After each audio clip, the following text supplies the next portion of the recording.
How to update GMC navigation system. To update the navigation system in your GMC vehicle, you can follow these steps. 1. Visit the GMC or navigation system provider's website to check for available updates for your specific GMC model and year.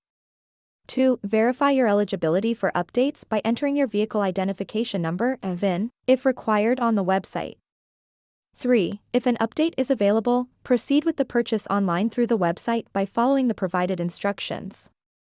4. Prepare a USB drive with enough storage capacity and format it to FAT32 or exFAT.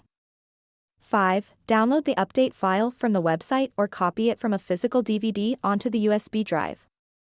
6. Insert the USB drive into the USB port of your GMC vehicle.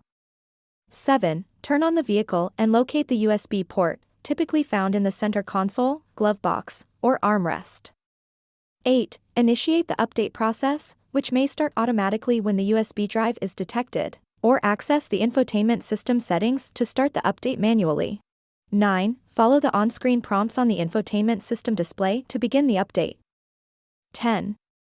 Allow the update process to run uninterrupted without turning off the vehicle or removing the USB drive until it's completed. 11. Be patient as the update may take some time. 12. Once the update is finished, you'll receive a notification or confirmation on the infotainment system screen. 13. Safely remove the USB drive from the vehicle's USB port. 14. Test the updated navigation system to ensure it is functioning properly. 15. Take note of any new features or improvements that may have been included in the update. 16. By following these steps, you'll be able to successfully update the navigation system in your GMC vehicle and enjoy an enhanced navigation experience. If you encounter any issues during the update process, contact support for assistance. Link in description box.